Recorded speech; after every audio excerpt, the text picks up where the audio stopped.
Hello and welcome to this IsleVote21 online meeting for the Isle of Wight County Council seat of Ryde North West.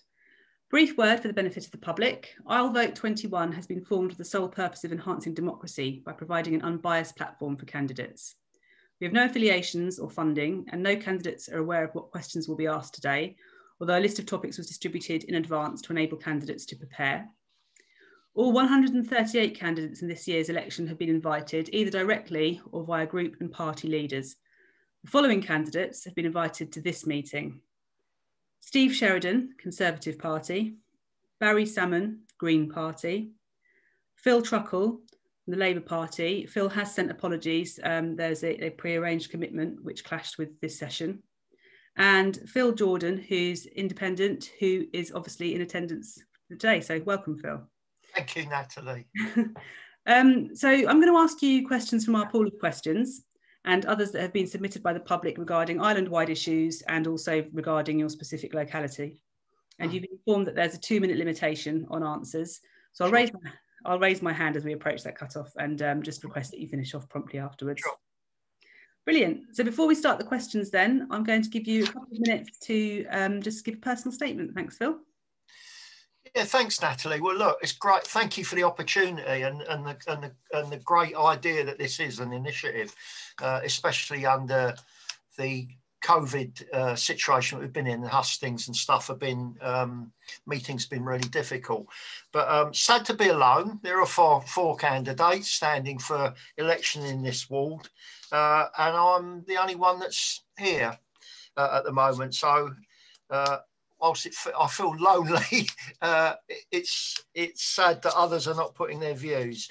But for the general rule is, I've been a councillor in Ryde for the past 8 years. 4 years as a cabinet member at the Isle of Wight Council, and 4 years as a member of Ryde Town Council, where I chair the finance. My ideas are to make sure that Ryde comes first and foremost in the Isle of Wight Council. It's very important that your councillor in Ryde is able to stand up and support and put forward the needs of the town, as each councillor around the island would do hopefully for their own towns and parishes. It's very important. We've struggled in the past with good representation, and my aim is to improve that representation at the Isle of Wight Council. And that's the reason, I guess, I'm asking for the residents of Ryde North West to put their confidence in me, in my background, my experience and knowledge, and ambition and hard work to drive forward with Ryde on the Isle of Wight Council. Excellent. Thank you for sharing that there with your experience and your reason for running this election. So we'll move on to the questions. These are questions from the IsleVote21 pool of questions. First of all, I'm going to ask if you could suggest a new policy that the council could pursue on the island. Absolutely. One very important policy is to use the Localism Act that was created in 2011 and to devolve some of the powers down to the town and parish councils. At the moment, the Isle of Wight Council is just pushing down very much services with costs. In other words, devolving costs to town and parishes, thereby forcing them to raise their precept to take on the services. But in real terms, what we should be doing is pushing down all of the services. So things like car parks, for example. We know in Ryde, for example, that we can deliver car parking much, much better than the Isle of Wight Council can centrally from Newport. And of course, car parking produces an income. It's an income from the Isle of Wight Council, but it would deliver out into the community, help them deliver other services and offset the costs that the Isle of Wight Council could push down to town and parishes, or asked to take on. Push down suggests it's forcing down. It's okay. The town and parish will take these on. They'll take on their public realm, but they need some funding, and car parking is just one way of doing that. So the policy would be meaningful devolvement of services to town and parish councils, not the current system of just pushing costs down. Excellent, thank you. I'm going to ask you the question now. How can residents become more confident and engaged with the council's decision-making processes, Phil? Engagement, absolutely engagement. We should have representation. We should have community representation. You can do that on committees that operate in the Isle of Wight Council.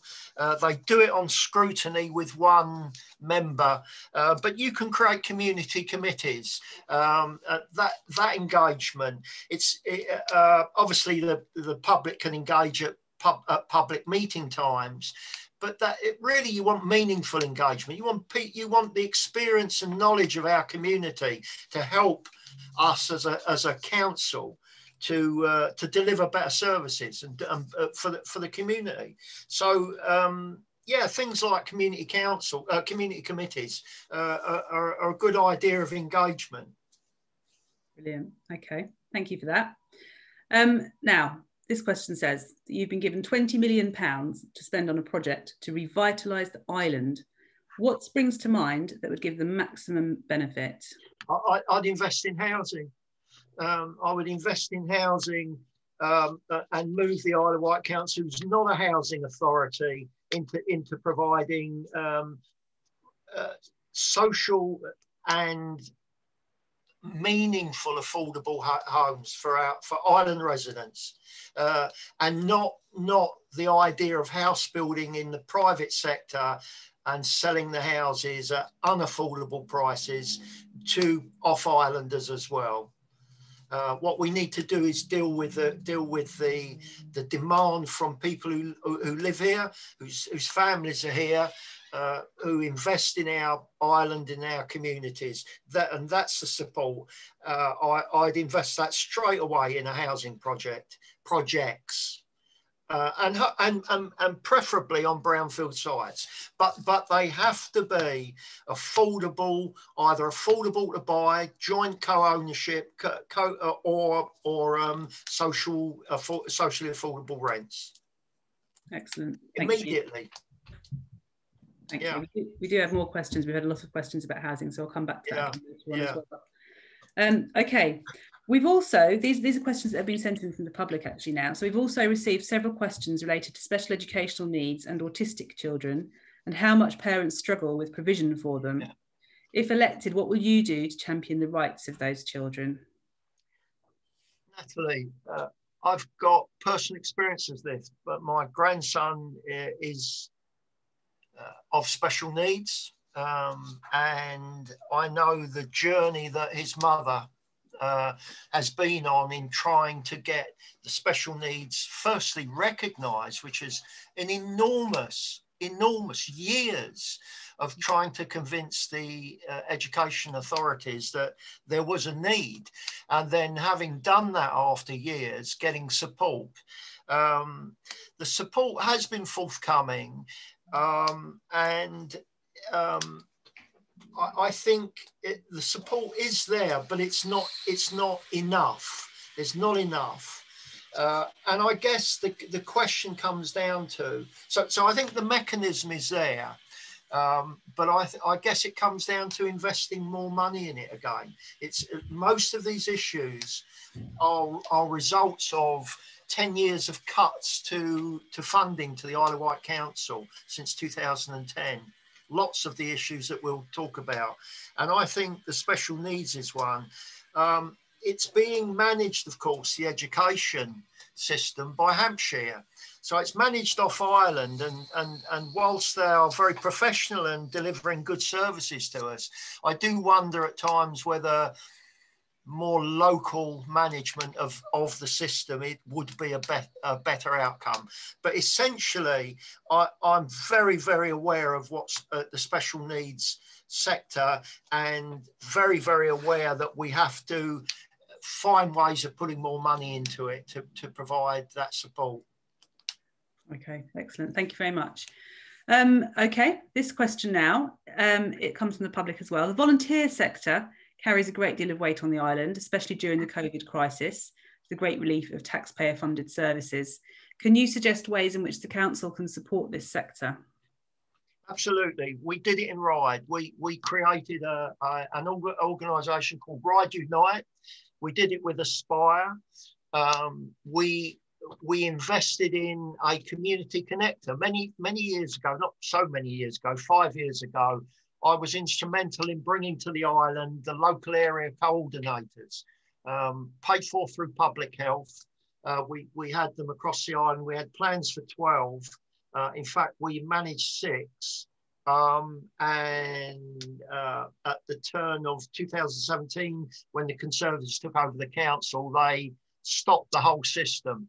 In Ryde, we re-employed one of them, it's called a community connector.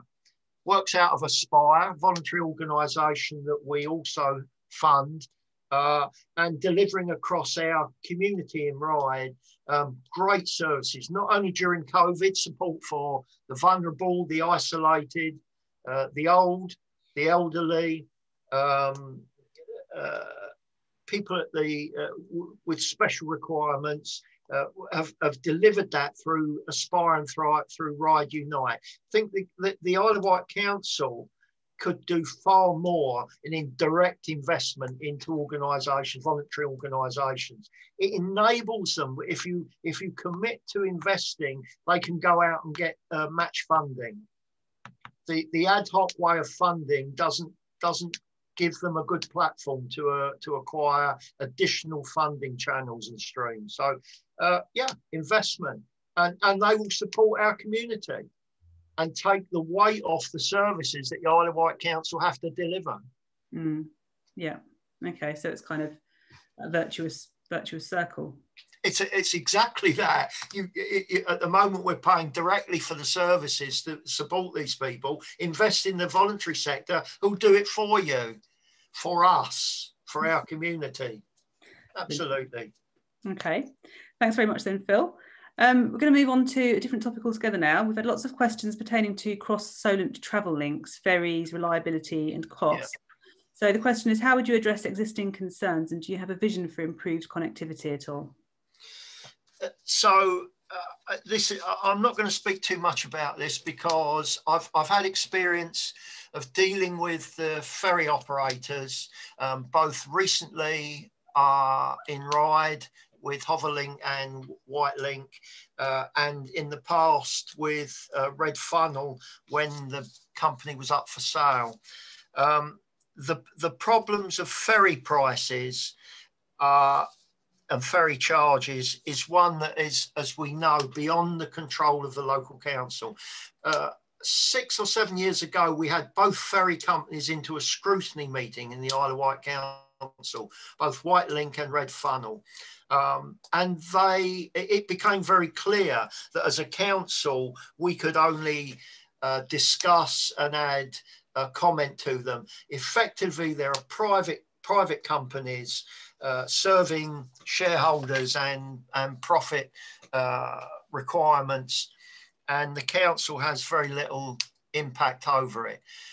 I don't think there's an answer as far as the ferries are concerned. I don't think there's an answer. Okay, thank you. I did mention that we've had lots of questions as well about housing, so I'll come back to that next now. Yeah.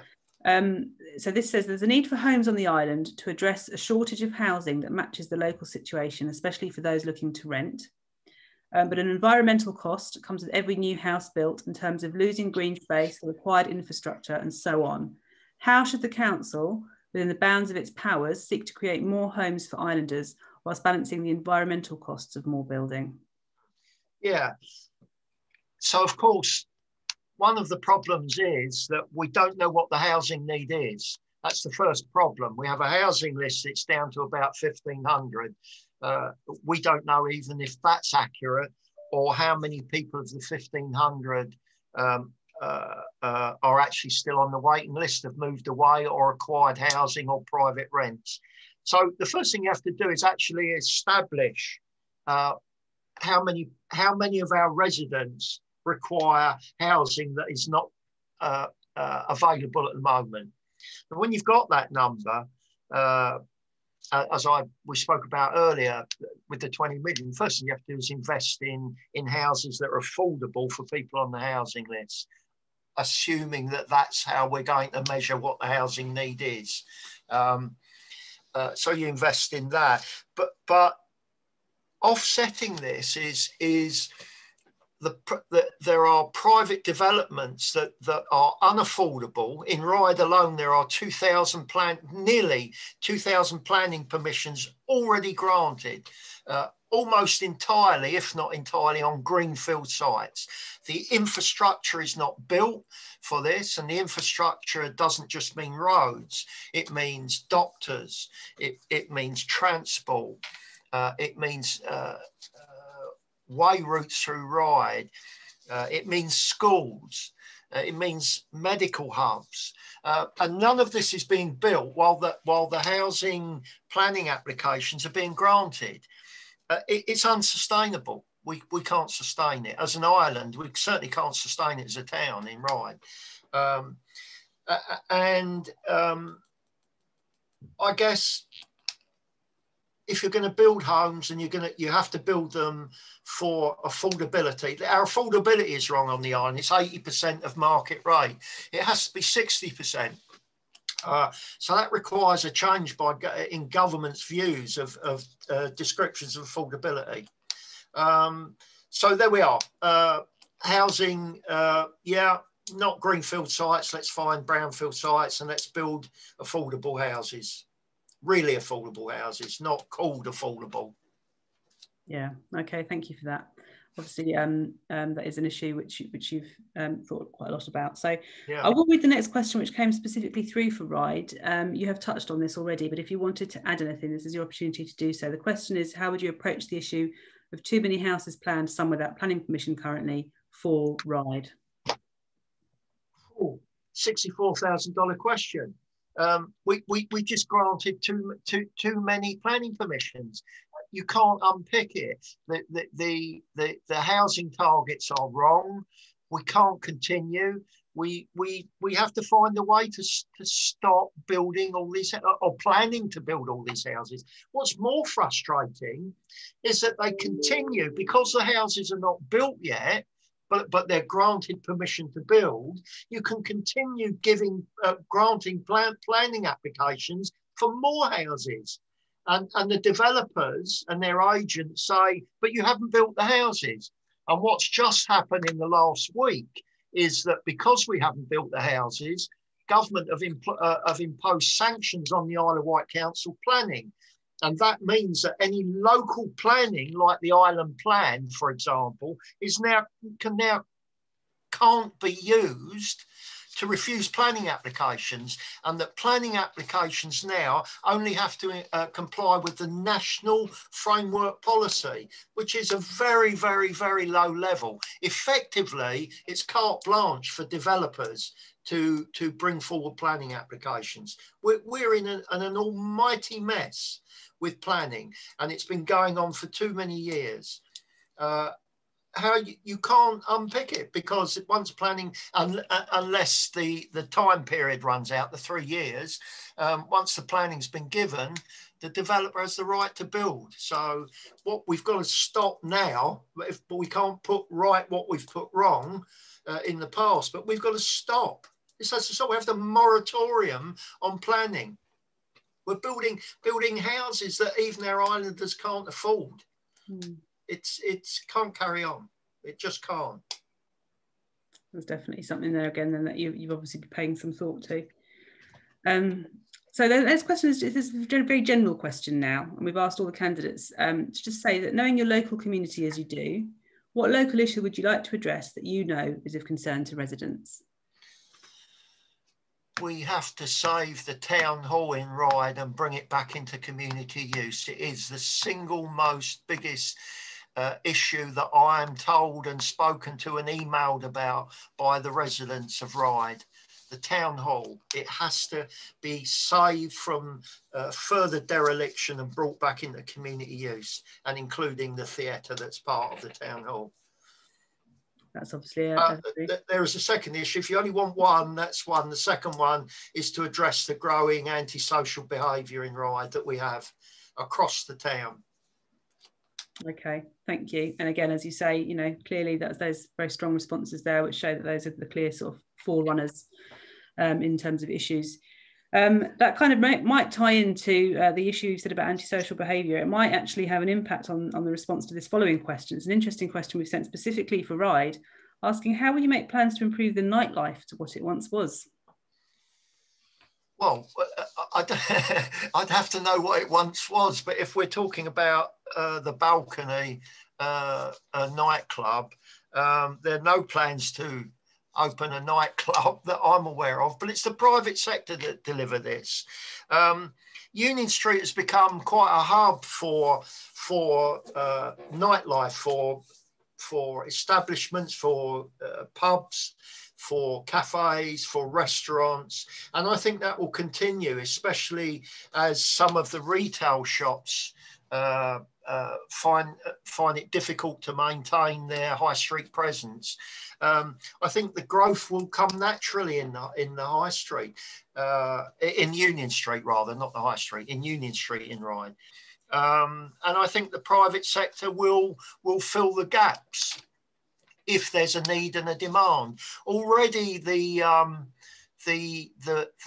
bars that open are, I think most of them have late licenses till about 2 o'clock. I would call that the night, you know, the nightlife. But investing in nightclubs, I have no idea whether that will take place or whether there are spaces and premises for that to happen. And of course, we have to balance that against the fact that in the town centre, people live there as well. There is a balance to be made here. Whilst it's important for our town, for our economy, and for, I was going to say young people, it's not just young people, but for the people that want to enjoy a nightlife, we have to consider balancing that against the wider community that also live in and around those areas. And as you rightly referred to, the issue of antisocial behaviour, which can come from excess alcohol consumption, is a real prospect, and we've had it in the past in Ryde. Sorry, I took myself off mute there a bit too late, but yeah, thanks for that. Okay, the next question I'm going to ask is actually going back to housing again. This is a specific question that's been sent in for Ryde. How would you limit new housing in Ryde without improving the infrastructure first? You can't. We've been working on, this is the point I was making, that the whole planning system, there's a whole planning system that has to be changed, and I'm not sure how you change it. We have this thing called the SHLA, SHLAA, and it's a committee of people, including planning officers, and surprisingly, I'll tell you what the SHLA is in a moment. Surprisingly, developers, land agents, builders who sit on this committee. And the SHLAA is Strategic Land Assessment Availability. In other words, this looks at the greenfield sites and says, in principle, this site, which is a greenfield now, could be built on. That's called the SHLA. And on that basis, the planning documents are made, and that land is potentially set aside. The land that's being potentially set aside is being set aside by the very people that benefit from it. The local community are not sat on that committee, and neither are the local council. It's an astonishing part of the planning system. And then when we get through to planning, you have rules and regulations that are laid down by law that you can only refuse planning applications on. And so if they comply with planning applications, which are now less because it's now under the national framework, you cannot legally refuse the planning application. And on occasions when you do, if you've done that in error and the planning application is appealed at quite high cost to the planning authority, you lose the appeal and the developer gets the way to go ahead. The whole system needs re-changing, but I think it's government needs to do it. I think we're at the bottom end. The local planning authority are at the bottom end of the system of planning. We need to do better, much better. Thank you. Thank you. Okay, this is the last, no, sorry, there's two more questions to do with local issues. So this specifically asks what your plans are to stop littering in Ryde. Well, more bins. We already invest in more bins. We need bigger bins. We need it's a change of attitude, and it, believe it or not, it's a wider issue than people just dropping paper. It's about respecting and loving the place where you live. And in a sense, us trying to save the derelict buildings in Ryde is related to people dropping litter, because when your town looks derelict and uncared for, people can think and feel that way about the community. So you need to make your town look as though it's caring for itself. So one way you do that is look after your property. There's another way, which is we've got £1 million investment into the high street to upgrade our high street. It will improve the look and feel of our town.